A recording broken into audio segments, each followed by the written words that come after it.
what was the biggest challenge of taking this incredible story, all the different aspects of it, from the gaming aspects, the storytelling, the character and everything, and translating it into this new generation of Tomb Raider?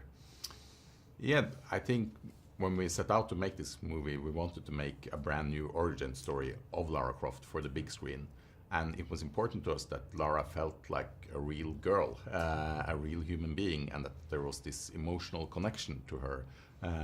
So that when we have all the spectacle and action, that you really feel for the person that's going through all this.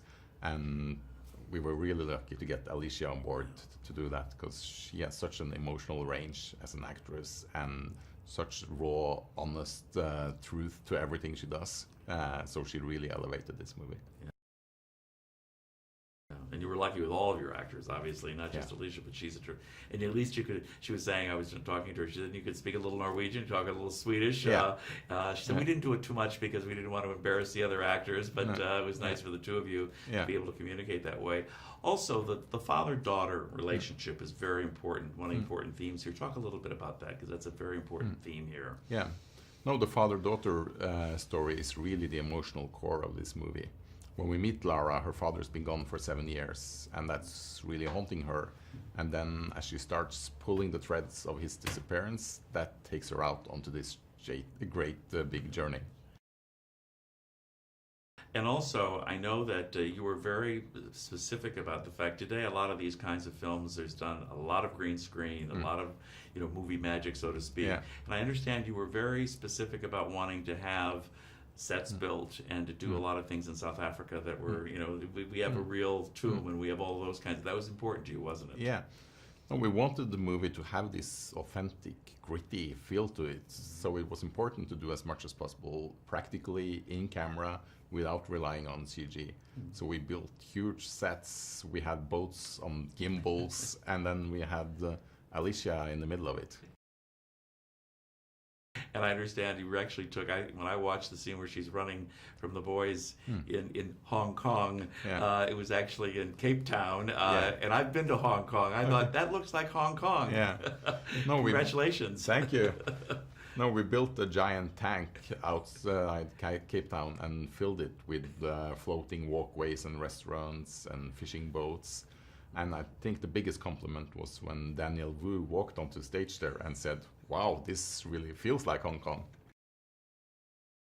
The other thing is there's a lot of mythology that's tied into the story and into Tomb Raider and so forth. And that's got to be kind of fun, because I think we all love that escapism when we go to these kinds of films, don't you? Yeah. Yeah, no, it was one of the most fun aspects was, of course, designing the tomb that gets raided. And I think the production design team just made a spectacular job in creating a scary and interesting, eerie tomb. Yeah, absolutely. Did a beautiful job with that. And also then they filled it with like gadgets and traps and puzzle doors, and no, it was really fun to play around with it. And Alicia, I mean, I know there's, as we say, there's lots of stunt people and so forth, but she really went through a lot of physical training for this, didn't she? Yeah, she trained really hard with her trainer to get in shape to do all the physical stuff we had to put her through. Then she worked with the stunt teams in learning the fights and the moves and all that. No, she was a real trooper, and we put her through a lot. We hit her with water cannons and wind machines, and even threw her down an Olympic whitewater rafting course.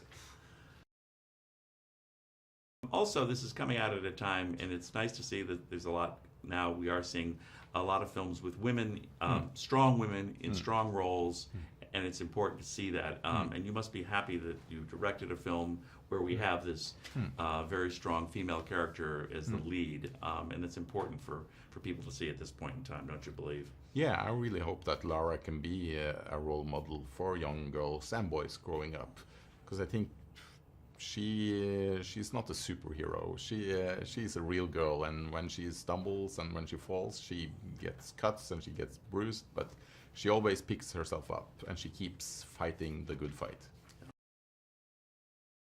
and also with Walter Goggins, you have a wonderful, wonderful Yeah. villain, a very complicated character, and his Matthias Vogel I thought was terrific. Talk a little bit about him because he's great. Walton is just a lot of fun to be around, and also the way he approached this character was, I think, really interesting. He's not a like mustache twirling supervillain. He's a man on a mission, and he's gonna get what he wants no matter what. And then, unfortunately, Lara Croft is in his way. Yeah. In fact, talking to him was interesting. Listening to him talk about how, in his own mind as an actor, he created his own backstory for that character, and I thought that was a fascinating way that he approached him and gave him more depth. Yeah, and I think that kind of work comes across on screen, and it makes it feel real, and you really believe that what he's going through as well. And I think that makes him even more intimidating.